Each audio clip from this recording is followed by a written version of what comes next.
All right. Hello and welcome to the first Max Out Fitness podcast. I'm your host, Chen. I'm here with the star of the show today, Mr. James Borgman. Are you excited for the first ever Max Out Fitness podcast? I am excited, Chandler. How are you? I'm doing great. We're going to be answering some questions today that were submitted on Instagram. Guys, if you're listening and you got something you want us to answer, be sure to keep a lookout on @MaxOutFitness Instagram. You can post your questions and we'll try to get to most of them that we can. And we've also came up with some questions ourselves, just some things that we thought might be popular or things we thought you might be thinking about. So, James, I'll tell you what, we'll jump into the first question of the day, and this is one that I think a lot of people think about, is how do you grow legs? Yeah, growing legs, I think, has a lot to do with how you eat. Diet has a major part when it comes into that, making sure that you're in a calorie surplus, allowing yourself to be able to grow in the first place. But then combining, I would say probably 2 to 3 times a week, where whenever you do legs, that you can add in some compound movements. Compound movements, for example, squat, you can do that, free weight, Smith machine, don't matter. Just allow yourself to be able to hit every body part and allow that to really be able to grow. Gotcha. Many people focus on the isolate movements, and most of the times you really want to focus on the compounds to be able to grow as a whole. Gotcha. So you want to focus on the compound lifts, and you want to do it more than one time a week, is what you're saying. More than one time times a week. If you give yourself, probably just about 3 days in between. Give yourself 2 rest days after that from using that muscle again, right back into it. Gotcha. Completely makes sense. Now, what if I'm somebody who's like, man, I got a job, I got life going on, I'm only at the gym maybe 4 days a week. What would you say to somebody who's like, and I can't be there so much like every day to maybe hit it 2 or 3 times a week? What's the best thing that they can do? Yeah, well, in that case of scenario, life is always going to get in the way. Everybody's different. Everybody's going to have their own challenges or obstacles. And you just have to work around that and do the best you can. So if you can only be there, like you said, 4 days a week, if you want to combine it with two other body parts to do it that day, you could still do it, manage a way to do it twice a week. But if not, just stick to the once a week, do your compound, do what you can, and focus on your diet. And over time, it may take a little bit longer, but you will see progress. Nice. So you would definitely say like skipping leg day is probably not a good option for that? Or You know what? Probably not a good option there. Probably not a great option. To follow up with that one, a lot of people have the issue of small calves. Like I see a lot of these guys in the gym, they got the huge upper body and they got the tiny calves. That seems to be a very sensitive topic nowadays for many people. I see a lot of people in the gym wearing pants. And I feel like the reason they're wearing pants is because they don't want to because the calves. Yeah. Forget the quads, the hams, it don't matter. It's the calves, I promise you. It's the calves. That's the most self-conscious muscle group, I believe, with a lot of bodybuilders. Yeah, and I've always been somebody that never really understood that one. I don't feel like when I'm at the gym, I'm looking at people's calves. You know what I'm saying? So, normally when I look at somebody, the first thing I look at is their calves. That just doesn't seem to be the thing that I focus on the most. So I don't know why everybody's so concerned on it. But, it seems to be a thing now. So I guess all I can do is, at this point, lots of growing calves are just genetic. Having large calves, is genetic, but if you just focus on it and you really be consistent, you can't just do it for 2 to 4 weeks, and get discouraged because they're not larger. It does take time, but it'll take consistent, actually working at it, having a priority in your head to focus on your calves, working them 2 to 4 times a week to be able to really grow those over time. Now, when we're talking about working out the calves to try to get them larger, you saying consistency is a good thing to hit there. What exactly am I doing to try to grow? And this might not be just calves only, but maybe like grow any part of your muscle groups. Like what exercises should I be looking towards as far as growth? What do you mean by that? Are we looking for a certain rep range? Are we looking for a certain types of workouts as far as what can I do to help depends. Grow myself? It really depends on what your goal is specifically with it. If you're just focusing on growing, I love the 8 to 12 rep range. You obviously, that's not lightweight, when I say 8 to 12, whatever rep you do go for, that last rep should be almost failure. So you want to go the heaviest you can, going about 8 to 12 rep range. It really breaks down the muscle and allows you to put time and energy forth toward it. It's not necessarily bulking, it's not necessarily cutting, but it will definitely put you in that area for growth. Gotcha. And on top of that, what are some good supplements and things that outside of, making sure I hit my workouts for the week, what else can I do outside of the gym as far as supplements and eating? Obviously you want to try to eat a lot, but what are some supplements that we can look into that might also help growth? As far as that goes, obviously you want to maintain a way to take in shakes with whey protein. Shakes are one of the best things for growth, I've noticed, because you can, if with the right tools, you can put anything in there, and you can add 1,000-calorie shake to your day. Say you ate 2,500 calories that day just in food. You add that shake, you're already at 3,500, and you're destined for overtime to have growth.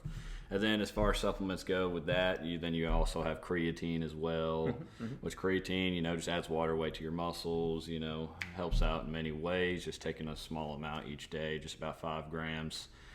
That's always helpful. But when it comes down to it, eating is the main thing. When it comes down into it, you want to find what maintains your body weight that you're at currently, find whatever caloric intake that is. And you want to be able to up that by, 200 to 300, maybe 300 to 500 to really be able to grow your body that way. And over time, scientifically, you would have to receive progress if you did that consistently. Gotcha. So as long as we're taking in more calories than what we're burning throughout the day, that's going to create growth. That will create growth over time. You can't just do it, 3-4 days out of the week, struggle with it while you're doing it, and then, have a couple days where you're off. It really does take consistency over time, because I have many people that'll do it for a week or two, and then say, I haven't really gained anything. I'm like, well, you have to give it time. Your body has to adapt, your body has to adjust, and it has to be able to get larger over time, and it's not going to work in just a week or two. It does take months of growth for that to be able to happen. Yeah, that makes sense to me. I know the first workout routine I did was a 3-month routine, and I really didn't see a whole lot of progress like those first 2 weeks. And that can be really tough for some people, is when they do that first 2 weeks of it and they're not seeing anything. It's like, why should I keep going to the gym? Why should I keep trying? Yeah, and I see a lot of people that, that whenever they start this progress, obviously they want to see that progress as quick as possible. So what they'll do is after a workout or maybe after eating well for just maybe a few days, maybe the first day, they'll go home, they'll look in the mirror and they'll judge themselves. And and you see yourself every day. So you're not really going to notice these minor changes that happen throughout this time period. So you really can't go home and judge yourself. It does take time and consistency, and you will start to see the progress, but you can't get discouraged whenever you do it that way, because it does take time, and don't expect to see these insane progress in 2 to 3 weeks. You really have to give it time for yourself and really allow your body to grow. That's very true. Because myself, I never really noticed a huge change as far as me trying to get bigger and working out. It would always be other people who hadn't seen me since I started. Yeah, they people see that me haven't. 8 months later, a year later. I've seen people that haven't seen in probably just about 2 weeks. And I'll see them again. They'll be like, "What in the world?" And I can't see it, but they can. What I'm saying, I see myself every day. So you're not going to catch on to these things like other people will. So it's That's pretty crazy. If you're just making like some tiny growth like each day, and every day I see you, when I see just a little tiny, it's not going to be noticeable. And over time, you might have gotten huge, and I might not necessarily see it unless I see a picture from a long time ago. I know you probably got some photos. I got some photos of myself that I look at, and I'm like, holy crap. And over my little journey that I went through, obviously I gained about 40-50 pounds. Over the course of that, I didn't really notice it very well. Obviously, I knew after a while I could look back at pictures and see from what I have become. But it really was the other people telling me, and saying, wow, and all this kind of stuff, to really be able to notice that something's actually been changing. And once you do notice that change, that's when it really kicks in and you start to go in overdrive with it. It makes a lot of sense. And that's also a reminder, everybody out there, if you're working out with a gym partner, make sure you're encouraging. Tell them they look bigger than they did yesterday. Tell them they have large calves. Yes. If they're wearing pants, tell them they don't have to. Tell them you can see your calves through their pants. They'll wear shorts from now on, I promise. Exactly. And James, probably for one of the final questions we have here for the day, and this is one that kind of hits me pretty hard as well. It's, I have a plan, I have a routine. I want to be at the gym, 5 to 6 days a week. I get home from work, and I know I'm supposed to go, but dang, do I just want to sit on that couch and eat potato chips and watch TV. Like, what do I need to think about? What do I need to change for myself to make sure, like, hey, I ain't going home and sitting on the couch. I am going to go home, get my gym clothes, and go to the gym. Yeah, motivation is a ginormous factor when it comes to progress. And this is a similar scenario for many people because just a lack of motivation is something that almost everybody deals with when it comes to working out and diet at some point. Some people can handle it better than the others, but when it comes down to motivation, it really just, you have to look back at why you started. You really have to think back to that time when you had that motivation, to get in the gym and better yourself. You have to go back and remember that time. So that's the best advice I can give. Just remember what your goal was, and you have to chase that. What was your point in having that goal in mind? Like once you achieve that goal, like what did you think would be differently? What would help you? How would it benefit? So you really have to look back at why you started originally and say, hey, am I going to back down? Or do I really want this? You have to ask yourself these questions and be able to really decide where you're at, with this journey, because motivation is such a big factor, and you have to make sure that you continue to have the motivation and have the drive. And that drive is going to be different for everybody, but you have to find out what your drive is and use that to motivate you throughout. Yeah, that makes a lot of sense. And I do know that, I'm not saying that working out is going to solve all of life's problems, but for the people who do work out in the morning, I'm very envious because I can't.